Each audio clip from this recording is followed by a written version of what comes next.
Most people will first name modern rulers like Hitler and Stalin when asked to name the cruelest and most murderous leaders in history. Going even further back, a lot of people talk about the Norse attacks, the British Empire, Attila the Hun, and many of the most cruel Roman emperors. Genghis Khan and the Mongols, on the other hand, changed a huge part of the world forever, including the culture and genetic makeup of the area, long before any of them came to power. The Khan was a great tactician, and his cruel soldiers always did a lot of damage. Molten silver was poured into enemy leaders' eyes and ears.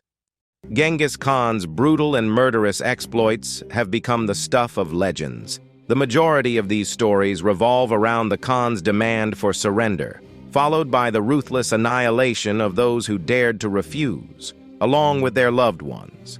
The Khan took great pride in his ruthless conquests, believing that the fear they instilled would attract new allies to his cause without sacrificing any of his own forces. Although these acts of terror were a regular occurrence for the Khan, few were aware of the extent of his brutality and punishment when he felt personally insulted. In the path of the Khan's conquest stood a grand city, ruled by a noble named Inalchuk. Needless to say, the Khan was not pleased. Long ago, he had dispatched a sizable caravan of 500 men with the aim of expanding trade routes in the area. Inalchuk ruthlessly destroyed the entire caravan and completely rejected the Khan's peace offering. The Khan ruthlessly exterminated the entire civilian population, completely destroying every trace of the city, and executed the despised leader by pouring molten silver into his eyes and ears. This incident showcases an ancient case of severe punishment for shooting the messenger, an act that the Khan evidently had zero tolerance for. The Mongols could not shed noble blood, but the alternatives were more brutal. While the Mongols were notorious for their deadly prowess in combat and their ability to conquer vast territories, it is important to note that they also adhered to a code of honor, even in the midst of war and bloodshed.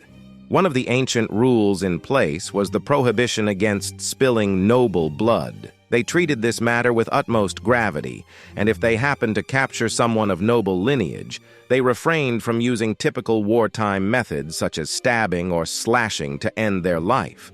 Yet the noble did not escape a horrific and brutal demise. It appears that the Mongols adhered to the rule, but their actions suggest a clear disdain for it, as they sought to punish their enemies in the most inventive ways possible. If a noble was fortunate, the Mongols who captured him would swiftly end his life by snapping his neck, a swift and efficient method. However, that was a seldom used approach. They also had a preference for suffocating nobles, a method that was known for its excruciating and drawn-out nature, in contrast to the relatively swift act of beheading. One of the most brutal incidents occurred when they managed to capture a sizable Russian force that had surrendered to them. Many of them were nobles, which prevented them from executing them in the usual way. They took away the weapons of their defeated foes, placed their prisoners beneath a wooden platform, and proceeded to celebrate on top of it, ultimately leading to the demise of their enemies. It's hard to fathom the sheer horror of such a death, but it undeniably possesses a level of intensity that is truly unparalleled.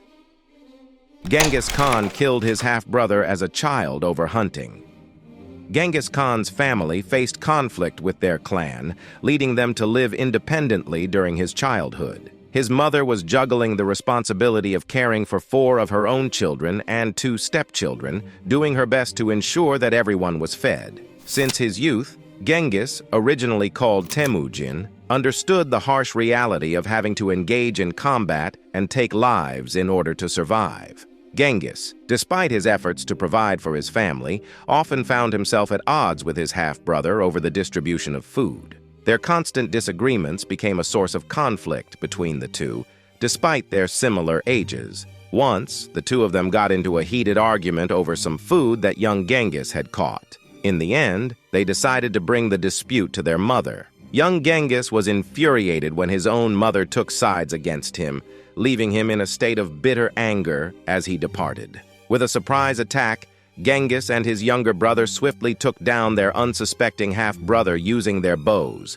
Their mother was devastated and furious when she found out, but there were never any consequences for their actions. According to historical accounts, Genghis Khan showed no remorse for the murders he committed. He saw it as justified, and it was probably the beginning of a habit he couldn't break. The Khan killed more people than Stalin. Genghis Khan's legacy is often overshadowed by his reputation as a brutal historical figure. It's often overlooked that the Great Khan's rampage resulted in the complete annihilation of entire empires and massive populations as a regular occurrence. Some individuals have recently highlighted Stalin's responsibility for approximately 20 million deaths, suggesting that his brutality may surpass that of the Nazis. However, the Mongols under the leadership of the Khan were far more brutal than him. Historical estimates suggest that the Khan was responsible for a staggering number of deaths, approximately 40 million. He took pride in sharing these numbers whenever the opportunity arose. It seems that he believed that showcasing his cruelty would effectively instill fear and encourage compliance. Despite his brutal nature, the Khan did possess a hint of mercy. He enjoyed achieving victory through reputation rather than force, always offering his enemies an opportunity to join his empire. There were instances when he dispatched several envoys prior to launching a devastating assault, annihilating their innocent civilians and eradicating every trace of their rich heritage and existence. The Khan's command was straightforward: either join him or face certain death. Defying Genghis Khan's mandate proved to be a fatal decision for those who dared to challenge him, resulting in the loss of their lives and the lives of their entire populations. The Khan made a dangerous enemy archer, a useful long-term ally. Soon enough, the Khan's ruthless conquests across multiple continents became the stuff of legends, and his fame spread far and wide. He had a reputation as an incredibly fierce warrior, unmatched in skill. There are various versions of the legend that revolve around an archer named Jebe, who caught the attention of Genghis Khan. During a fierce battle, the Mongols found themselves on the brink of disaster as they clashed with a rival clan. The Khan's horse was hit by an arrow, putting him in a perilous situation. But the Mongols swiftly changed the course of the battle, causing the opposing clan to flee in terror, except for the archer who had come dangerously close to shooting the Khan. With great courage and confidence, he rode into the camp, requesting an audience with the Khan. Confessing to his actions, he revealed that he was responsible for shooting the Khan's horse. He expressed his willingness to face death as punishment, but also offered his loyalty and service if the Khan chose to spare him. There are different versions of the story that suggest the arrow may have hit and injured the Khan, or at least struck his armor. Some accounts even suggest that the Khan may have lied to protect his pride, and the archer had the audacity to correct him. Regardless of which version is accurate, it is widely accepted that the Khan chose to spare the archer and enlisted him as one of his most esteemed commanders. Although the Khan was known for his brutality and lack of mercy, he was wise enough to recognize the value of a powerful ally and would not pass up the opportunity. He had a Mongol enemy who boiled captured generals alive.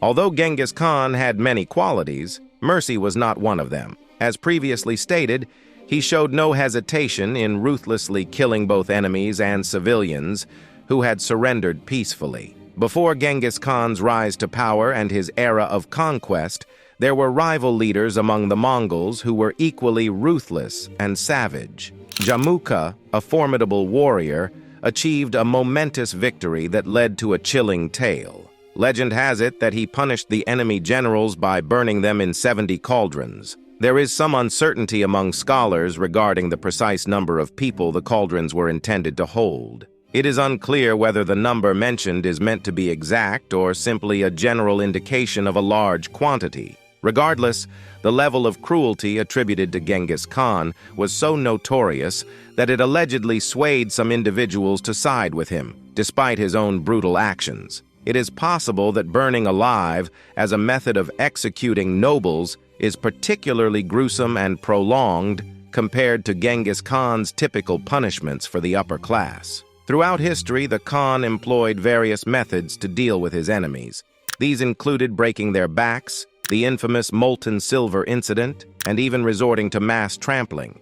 However, one could argue that boiling your enemy alive is perhaps the most brutal of them all. The level of horror inflicted by this punishment was so intense that it caused many viewers in Europe to faint in shock and require assistance. According to accounts, the screams were said to be horrifying, and the impact it had on the human body was too much for many to witness. Genghis Khan humiliated and enslaved non-believers. Genghis Khan actively sought advice from holy men of various religions, including Islam, Christianity, Buddhism, and Taoism, which added depth to his leadership. There are those who argue that this is proof of his more compassionate nature. However, it seems that many have overlooked the fact that the man in question was a ruthless and unforgiving dictator. Although he possessed a deep understanding of his adversaries and their customs, there was no trace of religious tolerance in his actions or reign. He held a particular disdain for Jewish and Muslim individuals, openly treating them as inferior and denying them the freedom to practice their own customs. According to his account, the Mongolians had successfully conquered them, yet they adamantly refused to consume Mongolian cuisine. The Khan saw this as a direct insult to his authority. Despite having conquered them and granted them a place in his kingdom, they insisted on cooking and eating their food according to their own customs. He prohibited them from consuming any food that wasn't prepared by Mongolians, depriving them of their customs. Killing a sheep was strictly prohibited for Muslims, and anyone caught doing so would face severe consequences. Jewish individuals were also prohibited from practicing circumcision. In the eyes of the Khan, living in his kingdom meant abiding by his rules. His study of other religions seemed to be driven by a desire to gain an advantage over his enemies, rather than a genuine interest in understanding and coexisting with their beliefs and practices. He had his men use captured enemies as body shields in combat. Although it may appear to be one of the most heinous acts in history, the use of human shields in combat is not a new phenomenon. Throughout history, there have been numerous instances where prisoners or captured populations were compelled to fight on the front lines of wars. However, even before many of them had given it much thought, the Khan had already employed and mastered the strategy. The Khan had a discerning eye when it came to choosing individuals to serve as human shields in battle. Occasionally, if individuals possessed exceptional skills and the appropriate mindset, he would consider allowing them to enlist in his army. On occasion, when he felt inclined, he would order his troops to enlist a significant number of captured enemy soldiers and deploy them to the front lines. His soldiers would encourage the captured soldiers to fight their best, and if they refused, they were swiftly dealt with. By giving their all in battle for the Khan and his forces, they hoped to delay their inevitable demise. If they proved themselves worthy, there was a chance they could secure a respected position among his ranks. He said God sent him to punish a city and its people while massacring them. During his brutal rampage of the Khwarezmiya Empire, he reached the city of Samarkand. He was filled with rage and prepared to attack and defeat anyone who crossed his path. After leaving the city of Otrar, he took swift and decisive action by eliminating Inalchuq using molten silver. In a fit of anger, he boldly proclaimed to the residents that he was a divine instrument of punishment. He completely decimated the entire population and obliterated the city completely. Upon arriving in Samarkand, he faced formidable opposition from a massive army of over 100,000 soldiers. However, through strategic tactics, such as severing their water supply and gradually wearing them down, he ultimately triumphed and successfully breached the city walls. According to certain reports, during the sacking of the city by Genghis Khan and his troops, it is said that the soldiers targeted pregnant women, causing harm to both the mothers and their unborn children. It's possible that the writers of the story may have exaggerated in order to portray the Khan as evil, either to enhance his reputation or tarnish it. However, given the Mongols' general brutality, it wouldn't be surprising if the claim were true. Reports indicate that a devastating number of people lost their lives or were displaced from the city. The destructive rampage of the Mongols left nothing but desolation in its wake. The sacking of Urgench was possibly the deadliest massacre ever.